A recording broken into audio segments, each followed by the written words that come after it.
Kami ini para pengacara, tapi bukan pengangguran yang banyak acara. Saya mengajarkan kepada kita tentang hidup itu jadi pengacara. Dan pengacara itu adalah profesi yang terhormat, sangat mulia dibandingkan dengan profesi officium nobile yang lain. Kenapa? Hanya pengacara yang benar-benar memperjuangkan hak asasi manusia. Tapi penyidik justru mereka lebih banyak melanggar hak asasi manusia. JPU lebih banyak melanggar hak asasi manusia. Hakim lebih banyak melanggar hak asasi manusia. Ya, advokat itu sebetulnya hadir. Advokat yang berintegritas tinggi sebetulnya hadir sebagai penyeimbang, pengontrol daripada penyidik, JPU dan hakim. Oleh karena itu dalam beberapa waktu yang lampau saya pernah mengatakan bahwa pengacara ketika dia sudah bekerja sama dengan JPU, hakim, dan penyidik, maka sudah selesailah, runtuhlah keadilan itu. Karena bagaimana mungkin, ya, penyidik adalah mentersangkakan seseorang. Apa mungkin seorang jaksa, seorang pengacara yang membela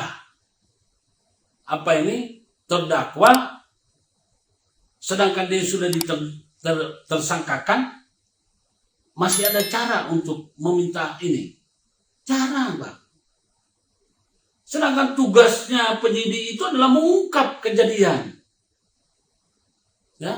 Jadi kalau pengacara pelaku sudah bekerja sama dengan penyidik, artinya apa? Perlu kita pertanyakan.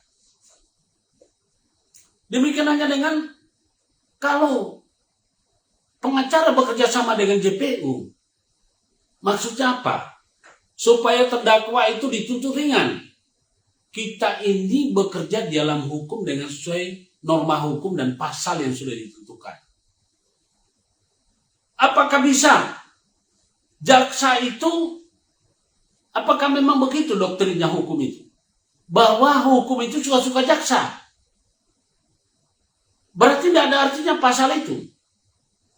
Jadi tolong kita nih belajar dan memberi edukasi kepada masyarakat. Kalau memang dia salah, sudahlah. Dia harus bertanggung jawab atas perbuatannya yang salah itu. Kalau memang ada cara bagaimana diringankan. Tapi bukan berarti dibebaskan. Lalu hakim. Hakim itu kalau pengacara terdakwa mendekati hakim, ujung-ujungnya duit. Dan ingat, apakah itu tersangka, lalu pengacara tersangka mendekati penyidik, ujung-ujungnya duit. Pengacara terdakwa atau tersangka mendekati JPU, ujung-ujungnya duit. Pengacara terdakwa mendekati hakim, ujung-ujungnya duit. Maksudnya apa? Ingin meminta keringanan. Berarti dia nggak bisa bekerja sesuai dengan argumentasi hukum. Ya, kita tahu bahwa pembunuh saja ada yang tidak boleh dihukum walaupun dia telah membunuh. Kalau sudah overmah. Kemudian saya perlu ingatkan, ya, pemalsuan, palsu, kata-kata palsu. Ada pemalsuan, penggunaan barang palsu, dan pembelian barang palsu yang tidak dipenjara. Apa? Gigi palsu, bunga palsu, kembang palsu. Apa itu? Itu untuk hiasan. Jadi tidak semua perbuatan yang dianggap bahwa melanggar hukum itu dapat dihukum. Kalau memang tidak, ya tidak bisa. Apalagi kalau kita sudah kembali kepada KUH Pidana pasal 1 ayat 1 tentang asas legalitas. Tidak ada satu perbuatan yang dapat dijatuhi hukuman apabila tidak ada undang-undang yang mengaturnya. Dan tidak ada seorang terpidana yang boleh dihukum apabila hukum yang mengatur itu dengan perbuatannya itu sudah lampau. Seseorang yang karena membela diri, ya, sebagaimana pasal 48, 49, sebagaimana 49 dan 50, seseorang 48, 49, 48 ya, seseorang yang karena overmah, ya, sama dengan polisi yang menembak penjahat, itu menghilangkan nyawa itu pidana, tapi tidak dipidana ketika dia sedang menjalankan tugas. Pejabat yang sedang menjalankan tugas kemudian dia melakukan perbuatan pidana, sepanjang perbuatannya itu adalah merupakan suatu tindakan yang baik dan menguntungkan orang banyak, bukan menguntungkan dirinya dan menguntungkan kelompok lain, maka dia tidak dapat dipidana. Sudah jelas. Jadi kita jangan terlalu paranoid. Makanya saya tadi bilang, ada perbuatan palsu, membuat gigi palsu. Lalu orang-orang yang ompong itu menggunakan gigi palsu. Kalau kata-kata palsu kan pidana.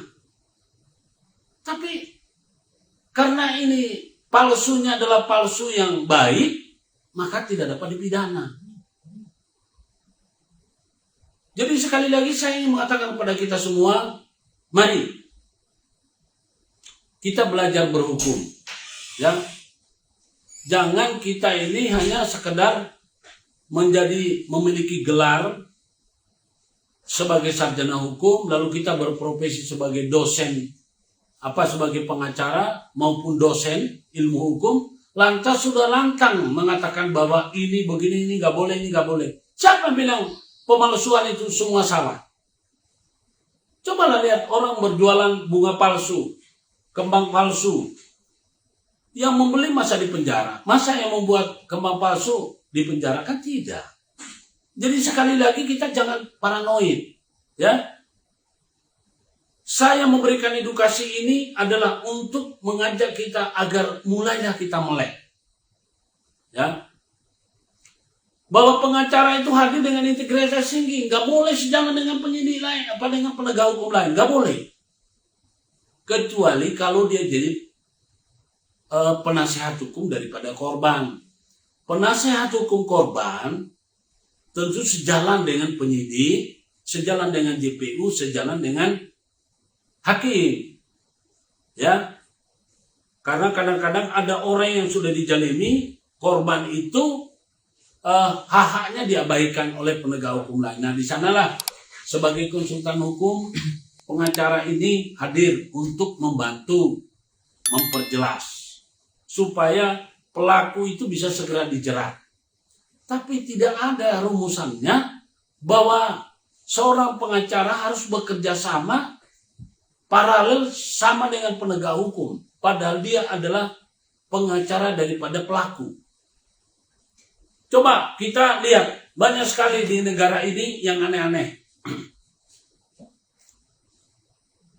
Perkara-perkara yang sebetulnya tidak perlu dan tidak layak naik di pengadilan dipaksakan. Padahal kalau kita mau jujur, ya, itu menghabis-habiskan anggaran negara. Anggaran negara itu adalah uang rakyat, ya. Ini saya tidak tahu apakah litbang daripada kepolisian, litbang dari kejaksaan, litbang dari pengadilan itu sudah bekerja secara maksimal. Ya, kebanyakan yang saya lihat para pejabatnya itu cuma main golf, ya, main golf.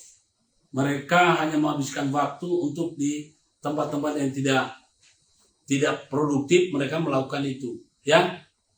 Jadi saya ingin mengatakan kepada kita semua, cobalah kita mengerti tentang filosofi, falsafah hukum itu sendiri, ya.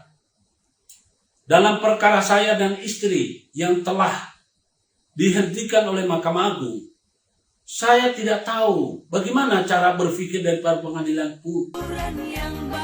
yang mengadili perkara kami. Mereka itu kenapa tidak pernah mengerti sedikit urus kasus di sini memenuhi permintaan